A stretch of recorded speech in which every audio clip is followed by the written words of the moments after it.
Hi, Iris Benrubi here.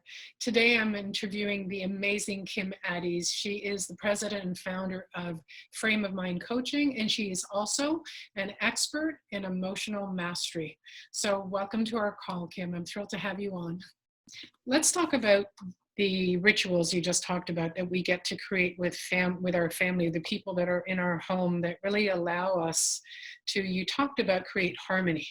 So can you talk about what's the harmony in that? What if people aren't able to see how rituals create harmony? What does that Well, mean? yeah, so relationships get built when people know what to expect from one another, right? So that's how you build trust, and that's how you build a connection. So it could be as simple as, let's say you have a daughter and she's working on her homework. You can go up to her room, for example, and bring her a snack. Every day, 3 o'clock, it's snack time.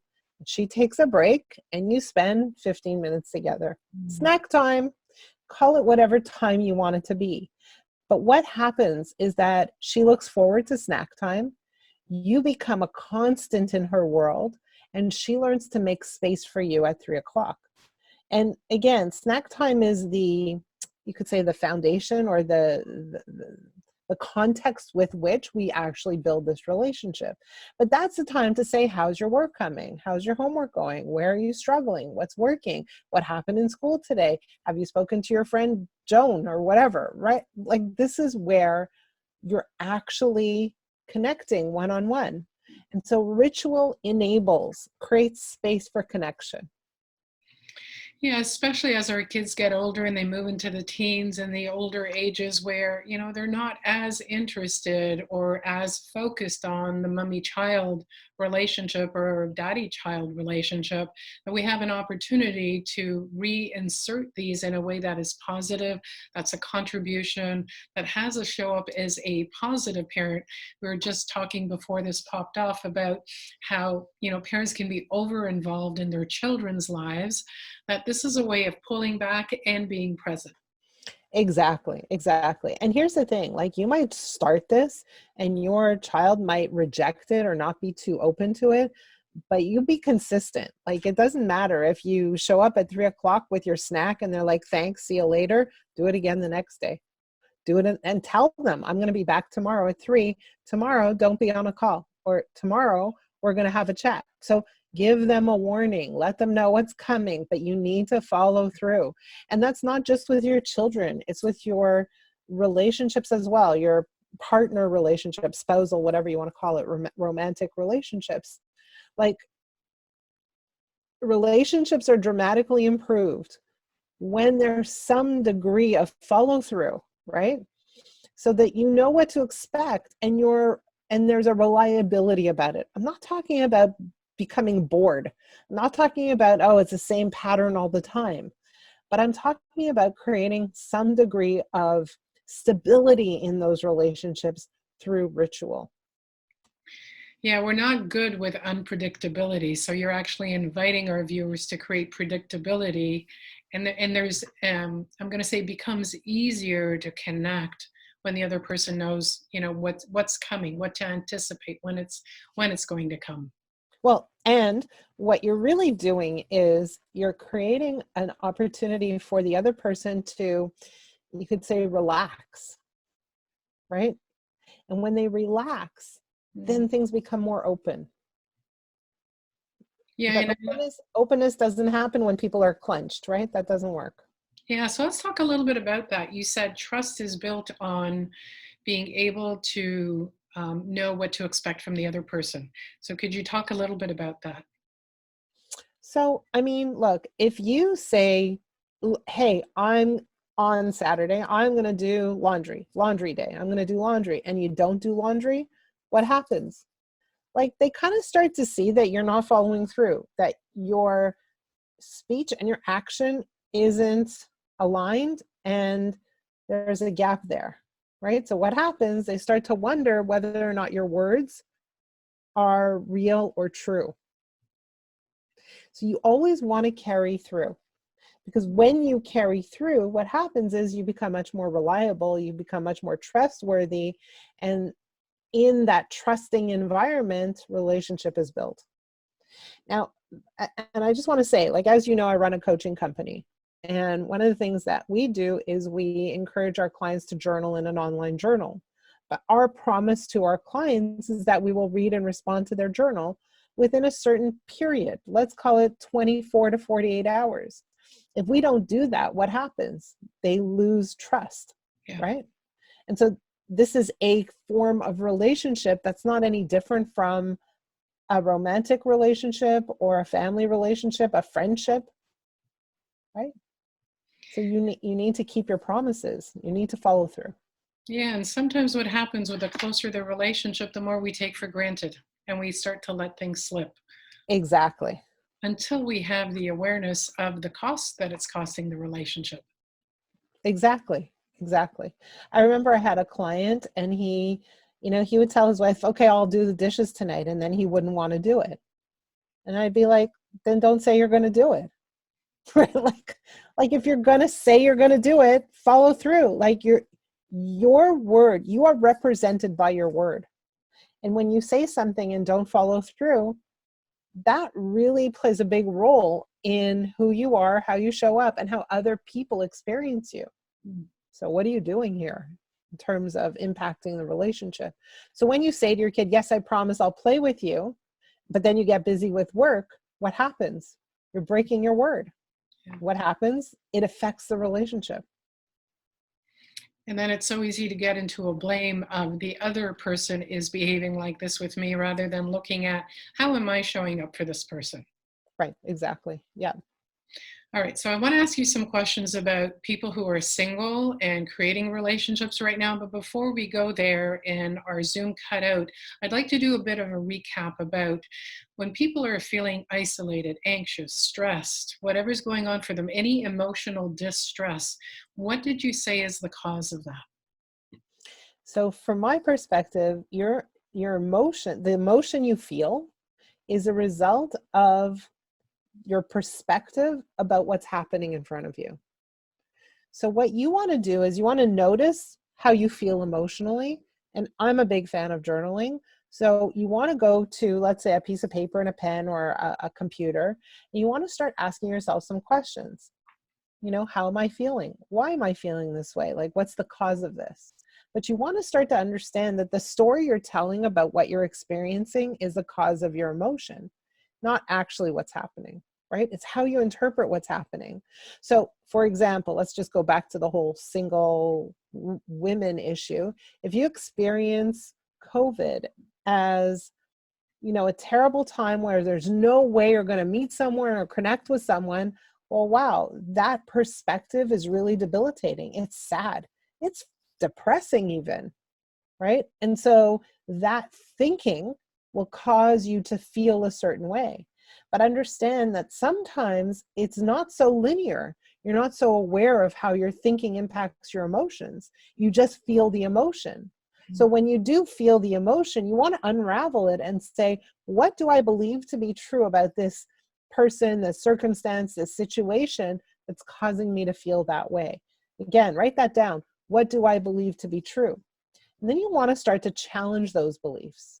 So if we jump ahead to the question of how do single people meet others at this time, you want to explore the beliefs that say it's hard to meet someone right now. I'm sure lots of people are sitting there going, yeah, it's really hard. We can't go out. We can't do this. We can't do that. It's hard. Okay, perhaps.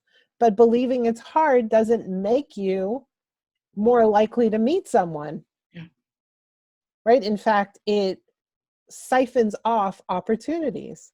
So now the question becomes, hey, how does kind of being safe in my home actually open up opportunity?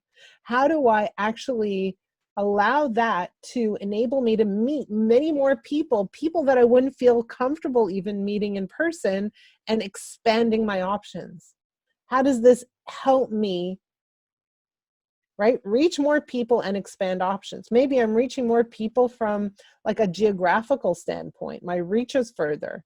Maybe I'm reaching more people from the standpoint of normally I would screen these people out, you know? I remember I saw my husband on a dating app and I read his profile. For me, too religious, too short, and I just passed right by him. So I was actually introduced to him, and had I not been introduced, he would never have been someone I would have selected to speak to. So how many people are we scrolling right past because we're making assessments before giving things a chance?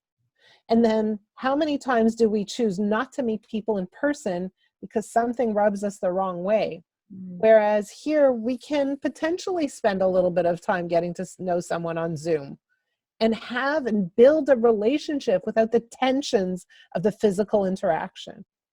I just think there are lots of opportunities here.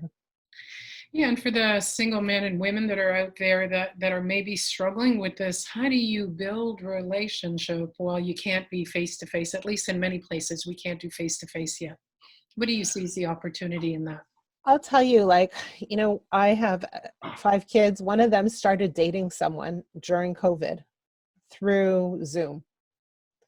And like about a week ago, he finally met her in a park, socially distant, right? And then he went on another date. The date lasted like 9 hours. They're walking in the streets, ordering pizza, whatever it is they're doing. And I think that something that has gone astray in relationships as I witness them from the side is that people are trying so hard to be witty and captivating, or, you know, like provide good responses and opening lines and all of this kind of stuff, that they're forgetting one basic tenet of relationships. Be interested. Be interested. Ask questions. Yeah. Learn about the other person and take your time to do that. The number one need we have is to be heard, right? And you're inviting our viewers to spend the time listening, not just trying to show up in a specific way, a certain image, a certain wittiness. Yeah, be interested, be curious, ask questions, like appreciate the process of getting to know someone without jumping from, you know, a swipe left or right to a meeting. Like, it's okay for this part to take a bit longer, because when you really get to know someone and really like who they are, the in-person meeting becomes a lot easier, a lot more fluid. But take this time up front. There is a magical opportunity here that says the rules of the game have changed. Let's play with these rules. These new rules can be really, really powerful and really beneficial. So I'm going to go back to something you said before we had IT issues, which you said the distress that you have, whether it's loneliness, stress, anxiety, comes from the gap between your experience and your expectations. So if we're going to close that gap, and let's just talk about single people right now, what would you say? And I've heard what you said, but if we can put it in some more concrete words, how do people close that gap? So I think that the first thing is to say, okay, so here's my situation right now. Let's not fight it. Let's not have any resistance around my situation. Let's just really, really love it. So the first part of it is what's good, right? And just kind of become aware of what's good. What's just perfect about this right now. The second piece is to say my emotional state comes from me. It doesn't come from anybody out there. It doesn't come from anybody's behavior, what they're doing or not doing. So my job is to take care of my emotional state and use any reason to feel really, really good, positive, upbeat, you know, happy. And when I do that and I meet people, I'm much more attractive. Because when I don't do that, when I feel bad, when I feel like I've been like wronged by the whole world and that people don't get me and that, you know, people treat me poorly, and I show up to a potential date or meeting or introduction, all that stuff emanates from me. And that's not the stuff that draws to me what I ultimately want. So I have to clean up my act before I show up to meet people. And the way I clean up my act is by taking care of my emotional state. And this is really, really important, because when I do that, the gap between where I am and where I want to be minimizes, because I'm not unhappy with where I am. Yeah, and That's the key. yeah, I was going to say what I love about that, there's a lot of power in that. You know, when we're at the mercy of somebody else's behavior, words, thoughts, whatever, there's no power because we're always at their mercy, hoping that they're going to behave, wishing, desiring it turns out differently.